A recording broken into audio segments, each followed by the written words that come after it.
it fosters their credibility. Hindi lang yan, tsaka hindi lang to testimonial evidence, may real evidence na involved dito. Meron ditong totoong ebidensya na meron itong sariling ebidensya pa na alakit sa atin. Nagtutulungan ang buong pamahalaan para lutasin ang mga kaso ng mga nawawala dahil sa walang papuntangang kagagawan ng mga sindikato sa likod ng madilim na mundo ng mga sabungan. Hahabulin at pananagutin natin ang mga utak at mga sangkot, sibilyan man o opisyal. Bagong witness na lalantad sa kaso ng mga nawawalang sabunghero at ayon mismo kay Justice Secretary Jesus Crispin Remulla, hindi basta-basta ang testigong ito. Bukod sa kanyang salaysay, may dala rin siyang mga ebidensya na posibleng makapagpatunay sa ilang matagal ng hinala tungkol sa mga sangkot na pulis.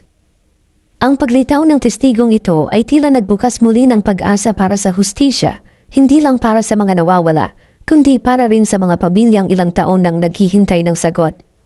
Kasabay nito, isang opisyal na commander ng CIDG ang inalis sa pwesto, habang tublas pulis ang nahaharap na ngayon sa kasong administratibo. Lalo tuloy lumalalim ang tanong ng publiko kung sino-sino pa ba ang dapat managot. Ang mas nakaka-curious pa rito, ayon sa ilang source, may kinalaman raw ang bagong testigo sa testimonya ni Patidongan, na isa sa mga unang lumantad sa investigasyon. Posible nga bang magtugma ang kanilang mga kwento? At kung totoo nga ang sinasabi nila, bakit ngayon lang lumitaw ang bagong witness at ano ang koneksyon niya sa mga opisyal na inalis at kinasuhan? Pero bago po ang lahat, baka pwedeng palike ang video na ito dahil napakalaking bagay na ito sa aming content creators. Maraming salamat po. Matapos ang sona ng Pangulo, muling nabuksan ang usapin tungkol sa nawawalang mga sabunghero. Isa sa mga sekretary na kinapanayamang nagsabing may bagong saksi na magbibigay ng pahayag. Ang testigong ito ay hindi lang magbabahagi ng kwento, kundi susuporta rin sa dating salaysay ni Patidongan na isa sa mga naunang lumantad. Ayon kay Secretary Remulla, hindi lang salita ang dala ng bagong saksi.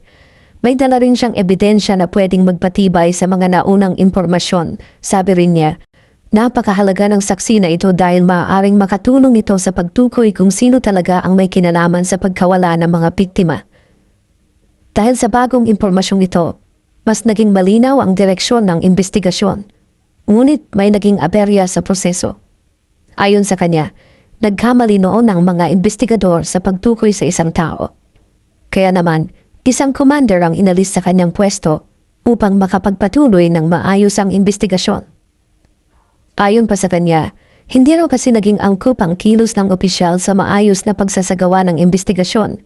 Hindi raw direktang sangkot ang commander sa mga pulis na iniimbestigahan. Hindi rin siya kapilang sa 12 pulis na tinitingnan ngayon ng mga autoridad. Pero ayon sa kanya, hindi niya nagustuhan ang kilos nito. Para sa kanya, mahalaga ang tiwala sa ganitong klaseng posisyon. Kasi kung wala kang tiwala sa isang opisyal, paano ka pa makakakuha ng tamang impormasyon at maayos na pakikipag-ugnayan? Kaya minabuti niyang alisin ito sa pwesto upang hindi maapektuhan ang takbo ng investigasyon. Ang testigo rin raw ay isang sibilyan at hindi pa nailalabas sa publiko ang kanyang pangalan. Wala rin siyang exposure sa media, kaya marami ang nag-aabang kung ano talaga ang sasabihin niya. Ngayon, ang tanong ay kung sapat ba ang hawak niyang ebidensya upang mabigyang linaw ang matagal ng kasong ito.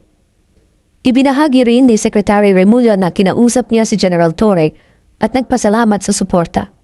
Tinanong din siya kung may mga bagong rekomendasyon na para sa mga pulis na kasalukuyang inirereklamo. Sabi niya, hindi pa siya nakakapag-usap kay Attorney Ralph Calinisan, pero plano niyang makipag-ugnayan para malinaw ang direksyon ng investigasyon. Samantala, may tanong din kung kailan muling magsisimula ang search and operations sa Taal. Sagot niya ay nagsimula na raw ito at kasalukuyang isinasagawa. May kumalat na balita na may nakuha raw ulit kahapon pero ayon sa kanya, wala pa siyang update tungkol dito. Habang patuloy ang investigasyon, tinanong din siya kung may update na ba sa mga buto na natagpuan kamakailan. Ayon sa kanya, wala pa raw bagong resulta, ngunit patuloy pa rin ang pag-verify ng mga ebidensya. Ang gusto raw nilang siguraduhin ay ang pagiging totoo ng kaso at katibayan ng bawat hawak nilang ebidensya.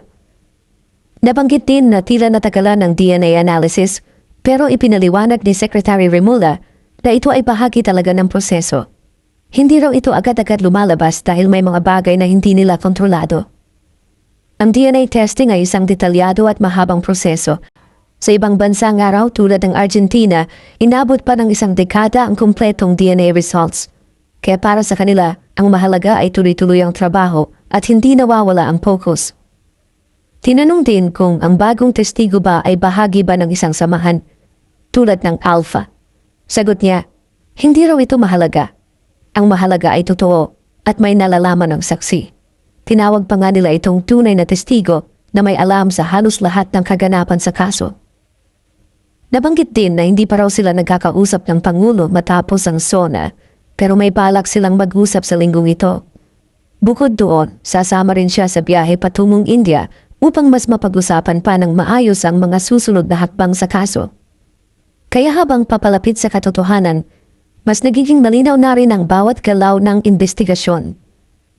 Ano kaya ang ilalabas ng testigong ito sa oras na siya ay magsalita sa publiko? Matapos ang matinding panawagan ng publiko at ang pangako ng Pangulo sa kanyang SONA, isang malaking hakbang ang isinagawa ngayon kaugnay sa kaso ng mga nawawalang sabungero. 12 pulis ang sinampahan ng kaso, kabilang na ang ilang mataas ang ranggo.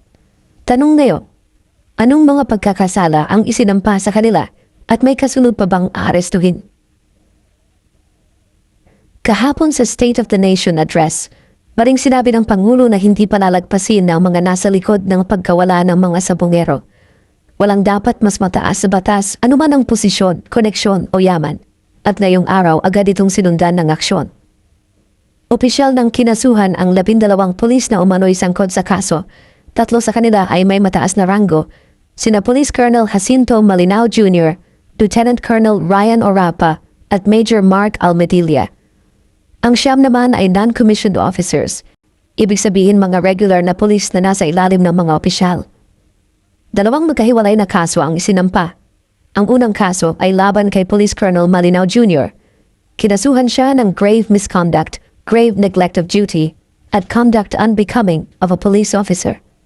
Mabibigat ang paratang na ito dahil lumalabas na hindi lang siya nagpabaya, kundi maaring may direkta siyang pagkukulang o pananagutan sa naging operasyon. Samantala, isang hiwalay na formal charge ang isusunod laban sa 11 pang pulis na pinangungunahan ni Lieutenant Colonel Ryan Orapa. Sa pagpapatuloy ng investigasyon, lumalalim pa ang kaso laban sa mga sangkot. Isa sa mga inisyal na inaksyonan ay ang reklamo laban kay Lieutenant Colonel Ryan Orapa. Ayon sa Napolcom, may 6 na bilang ng grave misconduct at isang conduct unbecoming of a police officer ang isinampa laban sa kanya. Bagamat una nang itinanggi ng ilang pulis ang pagkakasangkot nila, sinabi ng mga opisyal na may sapat ng batayan para ituloy ang mga kaso. Isa sa mga dahilan ay ang matibay na affidavit na isinumaite ng whistleblower na si Julie Donon Patidongan. Ayon sa Napolcom, ang salaysay ni Patidongan ay hindi basta kwento lang. Ito ay suportado ng mga detalye na tumutugma sa mga impormasyong hawak na ng mga investigador, kaya naging mahalaga ang papel niya sa pag-usad ng kaso. Malinaw rin na hindi lang isang ahensya ng gobyerno ang kumikilos. Ayon sa opisyal, mahigpit ang koordinasyon sa pagitan ng Napolcom, DOJ at iba pang sangay nito.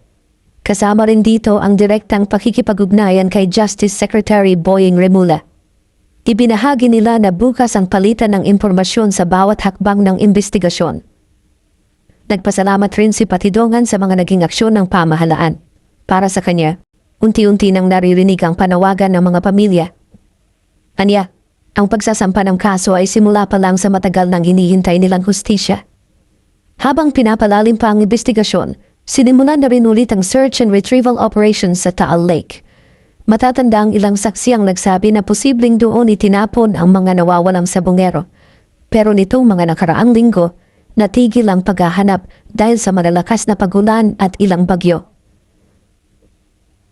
Ayon sa mga autoridad, hindi madali ang operasyon sa lawa. Bukod sa lawak at lalim nito, may mga lugar din na delikado dahil sa putik at kakaibang kondisyon ng tubig. Kaya't kahit na may impormasyon na hindi basta-basta makuha ang ebidensya. Sa kabila nito, tuloy pa rin ang pag-verify sa mga buto o posibleng labi na nakuha sa mga naunang search. Wala pa raw final na resulta mula sa DNA analysis pero patuloy itong ini-examine ng mga forensic expert. Ipinaliwanag din ng DOJ na hindi madaling proseso ang DNA testing dahil kailangan pa itong dumaan sa ilang hakbang at validation bago maglabas ng official result. Kaya para sa mga investigador, ang importante ay tiyaking lahat ng ebidensya ay totoo, maayos ang pagkakakuha at may sapat na batayan para mapatibay ang kaso. Kaya habang patuloy ang paghahanap sa katawan ng mga nawawala, kasabay rin nitong tinitiyak na may pananagutan ng mga responsable na nasa likod nito. Ang kaso ng mga nawawalang sabungero ay isa sa mga pinakamalalaking hamon sa ating sistema ng hustisya.